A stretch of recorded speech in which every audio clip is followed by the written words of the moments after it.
All right, no joke. That was the intro from GCS 2000, Larry Graham and Graham Central Station. And the man has perfect timing. The song just ended, and Larry just arrived and called in from New York City. He's busy on the road. He's a busy gentleman right now. And we welcome once again to WVOF here in Fairfield, Connecticut, and the Upper Room with Joe Kelley, Mr. Larry Graham. How you doing, Larry? Can you handle that? I hope so. I got to thinking the last time we spoke was when the anthology was released for Larry Graham and Graham Central Station, and wow, it's been too long. We'd love to have you on all the time, but great to have you today. Well, thank you. I'm happy to be here. We had a safe journey, a nice flight. Everything turned out well. We're sitting here relaxing at the hotel now and getting ready for tomorrow. That's right. You have a big appearance on a national audience on David Letterman, Late Night with David Letterman. So, what do you plan for tomorrow night on Letterman? Full band performance? Actually, I'm going to be talking with Paul Shaffer shortly after I finish talking with you. Okay. And we're going to lay out our plan for tomorrow, and then go in tomorrow for rehearsals. But I know the band knows a lot of my music because I've heard them play it before, so I'm not worried at all. We're going to have fun. Yeah, I mean, the music that you've been involved with and created in the years is probably a lot of stuff the audience in-house get to hear, jams that you've created. So I'm sure they're looking forward to having you there. Yes. We're going to have a ball. Great to see that the new website LarryGraham.com is out there, and you seem to be awfully busy with some upcoming tour dates. Tell us about the big show on Wednesday night at BB King's in Times Square, and then a few dates after that. What's been going on? Well, recently we just got back from Europe. We did, just to name some of the cities, we did Antwerp, Belgium, Rotterdam.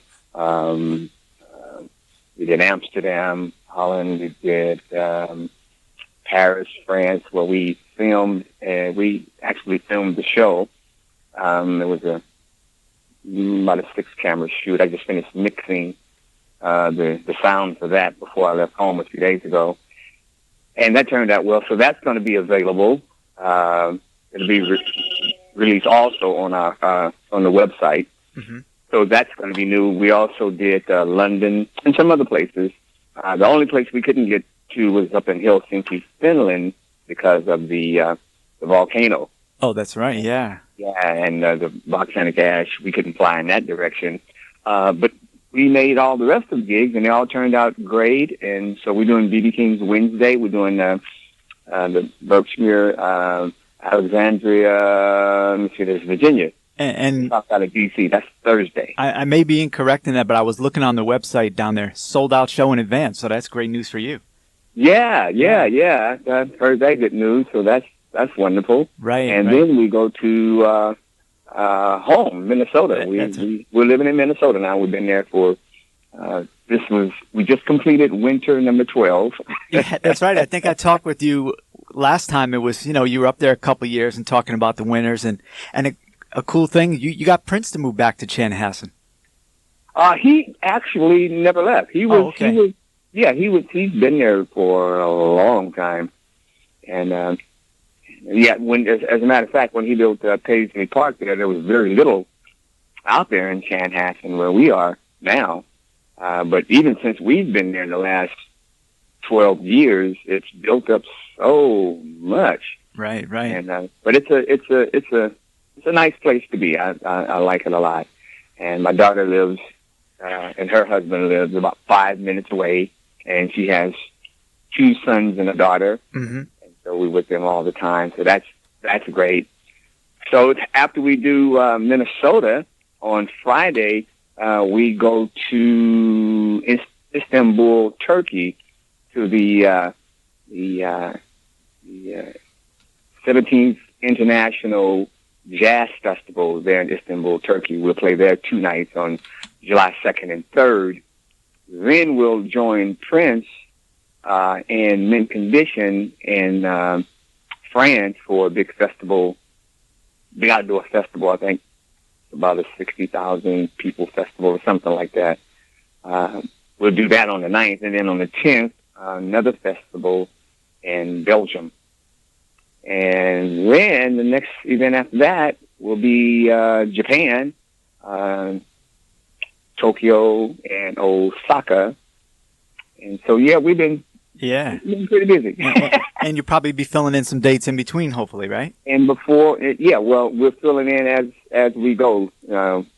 We're getting a lot of offers to play, so we're picking the ones that we would like to do. We got to get those promoters out here in Connecticut for you to stop by with your band. That would be, we'd love to see you back out here. You tell them how to get a hold of me if they don't know. Right. And it's not very difficult at all. LarryGraham.com. That's easy enough, right? Yeah. Or call you, and you'll just call me personally. Exactly. That's right. We got some. We're only an hour away from New York City, and we're gonna get into some music right now from GCS 2000. And I've always loved this one. Don't Let 'Em Change You, and then we'll come back with Larry and. Tell us about the meaning of this song, and from your perspective. The title really speaks for itself, because we don't want to let other people change us, even if somebody treats us bad. Uh-huh. We don't want that to change us, the kind of person that we are, and if that's the way they want to be, okay. And I'm not going to change. I want to continue to be me, and that's one thing that I really, really admire about my wife Tina. Every day she's consistently the same. Mm-hmm. She wakes up with a smile. She goes to sleep with a smile. Now, when did you meet? How long you been together? Because I know you have a great marriage. We just celebrated 35 years of marriage. That's outstanding. In February, and we've only been apart for 2 days in 35 years. Wow. What was the occasion? Once, I was nominated for the Grammys, and there were only 2 tickets, and my manager convinced me that he had to be there for business reasons, so that left only 1 ticket. Right. So okay, I went for that, but I was home the very next thing smoking, and then the other time was my wife and daughter and I, because we always had her with us every day of her life till she got married. I just flew in from the East Coast to L.A. where we were living, and I got a call from Eddie Murphy, wanted me to play on some of his music. The last album he had out with Michael Jackson on it, and some other folks, Shaffer and others. So anyway, I had to do a turnaround and come right back to New York, and my wife and daughter were just beat. Mm-hmm. So I told him I'd be right back in the morning. So I flew right into New York, went over to Eddie's, did the session. First thing smoking in the morning, and I was out of there. And that's the only 2 times in 35 years I've been away from Tina. Yeah, Larry and Tina Graham, we know your names, and we just she joined you on stage and everything. And Larry Graham will be performing on the David Letterman show tomorrow night on CBS. Check your local listings for times, and big show in New York City at BB King's in Times Square this Wednesday, June 16th. You can go to LarryGraham.com, and to get tickets, you can go to bbkingblues.com, and we'll be back once again with my special guest. It's a true honor once again to have on the incredible Mr. Larry Graham. He's in town, New York City, BB King's June 16th, and on the David Letterman show on CBS Late Night with David Letterman tomorrow evening, and he's my special guest. We were kind of reminiscing about various tour dates, and how difficult is it for you to remember certain dates like that? Most, my wife is always talking about this, how I can remember venues. I remember venues very well. I associate a lot of concerts with the venue that I played in, and that seems to stand out even more than maybe the city that I'm in, because a lot of times we don't necessarily get a chance to get out into the city if we're on a tour of one-nighters. But I will remember the venue. Right. Now, when you're in town, and of course musicians all along have really just been influenced so heavy by the way you play and your style, and talking about you coming to New York, some musician friends of mine, I know people are excited because I'm getting posts that there's after parties after Larry's performance at BB King's on Wednesday night and down at the Bitter End in New York City. People are they're excited you're playing. Well, great. I'm excited too. Right. It's been a while since I played in New York. I think the last place that I played with Graham Central Station, I think it was Tramps. Oh yeah, I used to love that club. Wasn't that a nice venue? Yeah, we'd go to see the time we had our setup. We would head on right behind the soundboard. We were a little elevated and had a perfect view of everything. So yeah. I mean, every place in this sound. The only bad spot was right behind that pole. Remember that pole? Oh yeah, exactly. and I gotta tell in the middle of the club. Yeah, I gotta tell you a really quick story. Growing up and being in radio, my radio guy that I grew up listening and wanted to be like was Frankie Crocker in New York. So I went to Tramps to see the time there, and I saw Frankie in the middle of the show. And as the show ended, I wanted to come down and see him and say hi to him, because I corresponded by email with him. But the crowd was pushing him out the door and never had that opportunity in person. But yeah, that was the spot, Tramps. Yeah. The last time I played there was Prince came to that show. Okay. Well, we actually hooked up. Now, when was the first time you and Prince actually sat down and had a man-to-man talk and, well, the first time special bond? The first time we really hooked up was I was on tour with Sinbad, Earth, Wind & Fire, Tina Marie, and Graham Central Station, and we were playing Nashville, Tennessee at the amphitheater there, and Prince was playing the big venue there, and he heard I was in town and invited me down to jam with him. I had only seen him briefly years ago at a Warner Brothers picnic. It might have been the late 70s or something like that.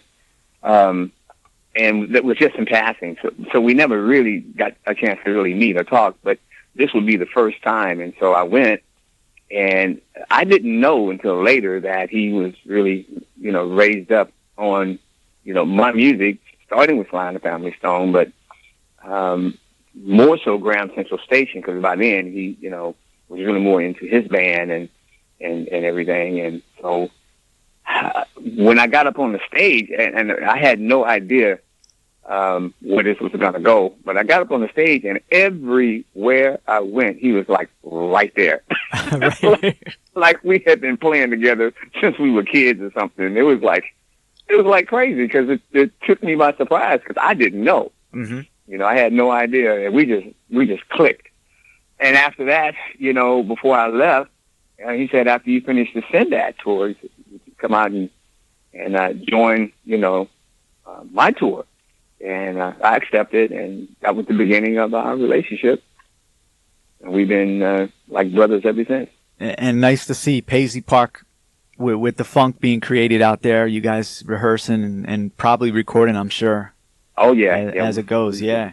We've recorded a lot of stuff. I have a lot of material off and recorded, so I have to come out with some of it soon.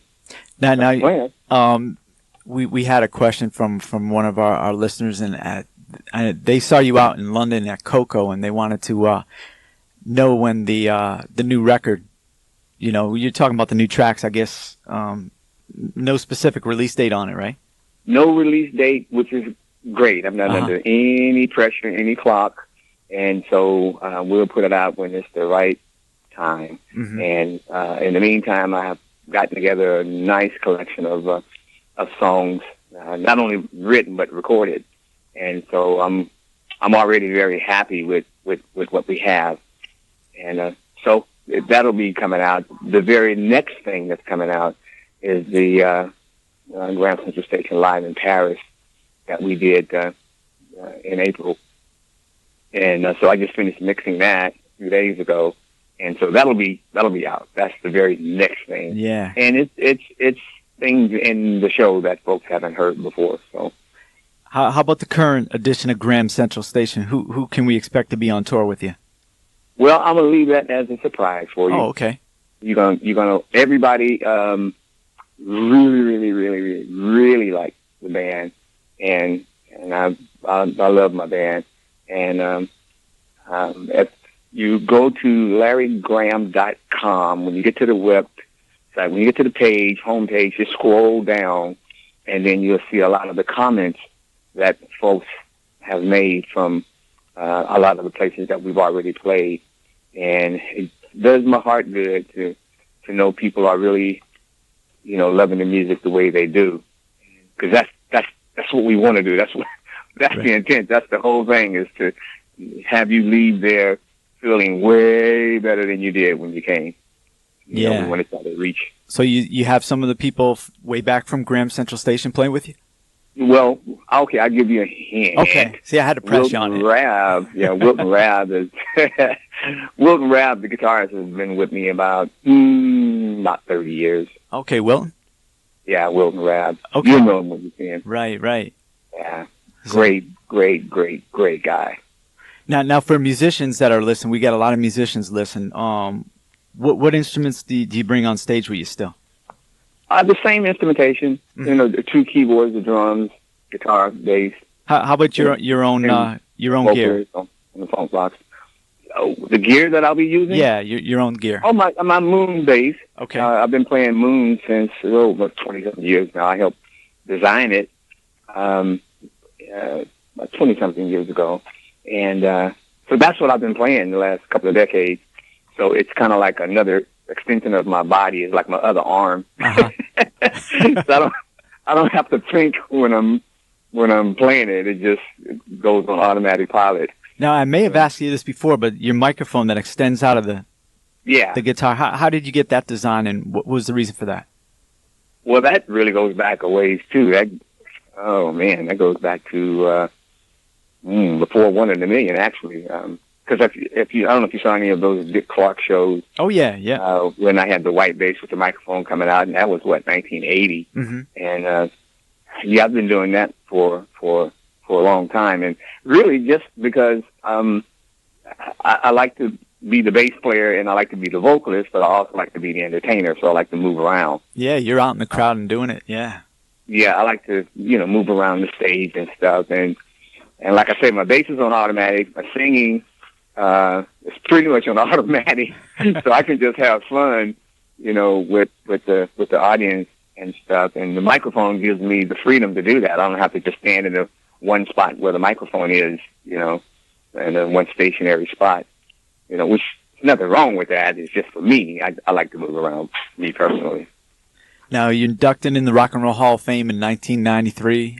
Member Sly the Family Stone, and we had one of our listeners, Scott Barnett, wanted to know, how often do you keep in contact with Sly and the rest of the members of the band? You guys talk to each other? Greg Arico is in town Wednesday. Yeah, he's going to be at your show. He's going to be at the gig. Yeah, he's going to be at the gig, and then he has a gig later on that night. Yeah. But he's coming to my show. Right. And so, anything could jump off there. That's right, yeah. Yeah, and then Rose and Jerry and Cynthia, they toured with me quite a bit with Prince, and so we've had as many as 5 of us on stage from the Family Stone at the same time. Right. Everybody except Sly and Freddie. Mm-hmm. And so yeah, I've been in touch with them over the years. For sure. And good folks. They're like family to me, so that's right. And even though we don't play together all the time now, we're still family. Mm-hmm. Like real family. You might not see some of your relatives for a while, but that's still your cousin, that's still your uncle, your brother, and so forth. So we're still family. Yeah, Larry Graham is with us, of course, and great, amazing musician. And I was thinking back, you mentioned venues and stuff like that, but something that really stood out in my mind last time we talked during the interview, I asked you something about practicing the bass guitar, and you said something, if you invented a style, maybe I'm paraphrasing, invented a style of playing, you really don't need to practice it, or something like that. Yeah, the way it came about, actually, is my mother traveled all over the world playing the piano. Great pianist and vocalist. And so when I was about 15, she moved from Hawaii, where she had been for the last 10 years, the previous 10 years, and she moved to the mainland, and she started a trio with her on piano and vocals, me on guitar, because that was my main instrument then. I had already taken piano lessons, and I started off tap dancing, went to piano, played drums in school in the marching band and orchestra, played clarinet and saxophone, and my father gave me his guitar when I was 11, because he wasn't going to play anymore. I taught myself guitar. So when I'm 15, my mother asked me to join up with her and my drummer. So we had the Dale Graham Trio, guitar, piano, and drums. And so this one club we played at had an organ that had bass pedals that went halfway across the bottom, and I learned how to play that with my foot at the same time playing the guitar and singing. So we sounded full with having bottom. Mm-hmm. After we got used to that, the organ broke down, and now we sounded empty with no bottom. So I went down to this music store, Music Unlimited, and rented a St. George bass. And this was in my head just until the organ could be repaired, because I'm getting back to my first love, my guitar. As it turned out, the organ couldn't be repaired, and I got stuck on the bass. Mm-hmm. And then my mother decided that we're going to now be a duo, got rid of the drummer, and it's just me and her. So now, to make up for not having a bass drum, I would pump it with my thumbs, the strings, and to make up for not having that backbeat on the snare drum, I would pluck the strings with my finger. And that's how I came up with the thumping and plucking style. And it was kind of a weird way to play, but I wasn't really interested in anybody's criticism, because to me, this is just temporary, and I'm going back to guitar someday. So, and I wasn't listening to any bass players. I was listening to guitar players. And so anyway, I got stuck on the bass doing this thumping and plucking style. And then this, you know how when you play nightclubs, you get people who, what we call them regulars, come in, you know, all the time. And so this lady, we found this out later, she was one of the regulars, and she was also a fan of Sly Stone, who was on KSOL radio as a DJ. And she found out he was going to be starting a band and took it upon herself to start calling him, bugging him constantly. You got to come down and hear this bass player. You got to come down and hear this bass player. And I didn't even know the lady, right? Right. But she just took it on herself to start doing that. He finally came down after her being so persistent, and he loved what he heard and asked me to join his band. And I talked to Moms about it. I didn't want to leave her, but she said she had been all over the world. She had done everything, and maybe this is a shot for me. Go for it. And I did, and changed the name, or gave it the name Sly The Family Stone, and with the dance and music, and thank you for letting me be myself, and hot fun in the summertime, everyday people, all this stuff. Then my thumping and plucking became popular. Yeah. Otherwise, nobody might have ever heard. I've just been another guy playing some weird kind of way on some instrument that nobody else would ever get a chance to hear. And seeing the regulars at the club, some of them you probably don't want to see too many times, right? Well, you know, I never mind seeing them. I mean, because they become, you know, kind of like part of your little family there at the club. Uh-huh. So you never mind, but you know, you never know who's who and who has what intentions. And you know, I never would have thought, you know, that this lady was, you know, doing this, and she was. Right.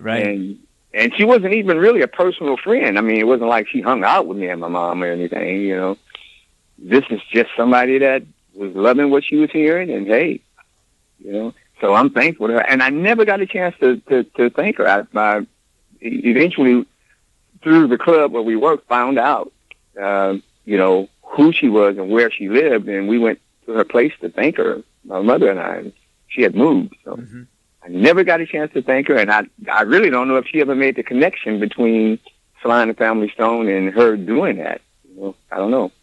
Yeah, that's how it happened. That's an amazing story, and just how life turns out, and you know, your career. And hey, you know, I would just wanted I DJ as well, and I DJ'd a 50-year high school reunion. A lot of Drifters music was in there, but you played with the Drifters a bit, right?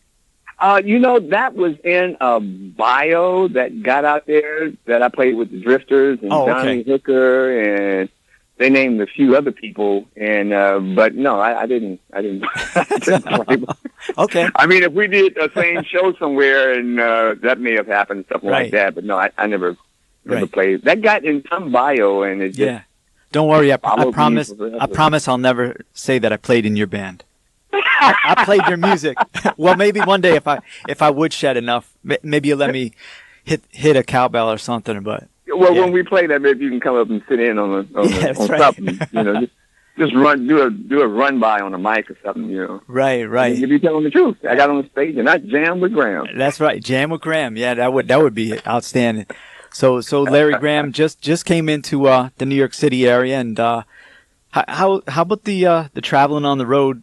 You know, you're a seasoned veteran on the road with all these extensive tours over these years. How do you deal with it now with all the family and all the business aspects and of course the music business changing so much? Well, as far as the road itself is concerned, I mean, I always have my wife with me, so I mean, I got part of my family here, which is always good, right? And so that makes the road much more tolerable and enjoyable. And as far as travel is concerned, it's more difficult now than it used to be because of all the security at the airports and stuff. So when you have to do a tour where you're flying, like we've been doing, that can become a bit of a hassle. But what I learned is to adjust, my thinking and attitude about it. And once I did that, it became a lot less stressful. When they first started doing all that stuff, it was kind of getting to me a little bit. All the searching and all the all that craziness, Right. And but I understand it. I do understand it. And once I adjusted my view, then it became a lot more stressful. I go early enough to where I already expect there's going to be delays, and I deal with it. Once I get where I'm going, it's just a joy, and once we get into what we came to the city for, and that is to play and make people happy, then it's like, wow, it makes all the little hassle we had to go through more than worth it. Right. So all in all, it's a little more hassle than it used to be, but the joy of playing actually increases because I think people are under a lot more pressures and things now because of where we are in the stream of time. And so when they come to a show, they are looking really for more enjoyment than maybe years back. You want to enjoy yourself back then too, but now it's kind of like we need a release. We need to release ourselves. Exactly, one of your biggest hits. Yeah, we need that. So if you come to the show and you get that, and after the show, we always come out and meet a bunch of the folks that are there, and we get a chance to hear from them firsthand. How they felt about the show and how they enjoyed it and stuff, and we get a chance to get some of that love, and that's a beautiful thing. That's a beautiful thing. Yeah, so, you're always an amazing performer on stage. I can definitely vouch for that, seeing you all these years. Well, the people always pull it out of me, Right. when you're getting all the love, you can't help but give a lot back. Now, amazing. You stay in great shape, and tell us the secret to be looking that great and staying, all that energy on stage. Well, I mean, my dear wife, she's not big on like shopping, and I'm the person that does most of the shopping for clothes and stuff like that. But when it comes to health food stores, oh boy, she can go in there for hours, all kinds of stuff. So she tried to make us eat healthy, which is important. We don't eat a bunch of bad stuff. We try to avoid junk food. You have your splurge days where you're going to be bad and stuff. But for the most part, we try to eat right. We try to exercise and we try to live a healthy lifestyle. For the most part, I don't, smoke, use drugs or anything like that. And so all that helps, I met my grandfather a long time ago too, and when my father passed, I met my grandfather, and I hadn't seen him before. Mm-hmm. And when I saw him, I said, "Oh, there's a genetic thing going on too." Oh, okay. little wiry. Right. He hugged me, almost like broke my back. Right. Hey, how tall are you? How tall are you? I am 6 feet even. Oh, okay. Yeah. Oh, okay. I don't know why I asked you that, but yeah. Yeah, I've been 6 feet. I think junior high school. I just shot up there and stayed there. Yeah. So I'm looking at the schedule. You've got a busy few days coming up. Kicking off tomorrow night, and that is CBS Late Night with David Letterman. You're gonna be jamming with Paul Shaffer, Will Lee, and company, and of course you'll be right over in Times Square, BB King's for the big show in New York City. I'm sure people are going to be really excited to see you out there. Musicians coming out to see, and who knows going to join you on stage. Yep, you never know. June 17th, the Birchmere, Alexandria, Virginia. And then June 18th, you'll be over there with Mint Condition and open up at the Wiesner Amphitheater in Apple Valley, Minnesota. I want to say hello to Brooke Aldridge. She's out there listening. She just instant messaged me, told me she's listened to you. So she's a musician out there. Oh, cool. Yeah, well, we have to dedicate I'll do it right now. We dedicate One in a Million to her. Okay. So, Brooke, hope that made your day. And for those who just tuned in and missed the opening portion of our interview with Larry Graham, we'll be re-airing this interview in its entirety this week. Multiple airings at our 24-hour website, upperroomwithjoekelley.com. And, man, it's always a pleasure to have you on, Larry. And we can't make it 9 years in between. I know. It's a little too long. Yeah, we got, and like I said, if we can work it out with your schedule next time, you're welcome to come to the studio and hang out and see what we do here. Well, great. Well, you just tell those promoters up there that you got my cell phone number. You know how to reach me. That's right. Speaking of a guy who probably grew up memorizing every lick you had on the records, Victor Wooten. When he plays with Bela Fleck and the Flecktones, they recorded their DVD within a 5-minute walk of where I'm doing the show right here at Fairfield University at the Quick Center. So. Oh wow! Yeah, so you got to come here and see. It's nice area here. Yeah, well, I every time I've come to Connecticut, I really like it. It's pretty up there. Yeah, it's a little too expensive, but it's nice. Yeah. Well, it's a blessing. You can be up there, enjoy. Yeah, but we'd love to have you here, and with all those tours and everything, people are getting to see you. And LarryGraham.com, which is constantly being updated. And look out for that DVD. Oh, how about a release date for the DVD? Do you have a tentative one?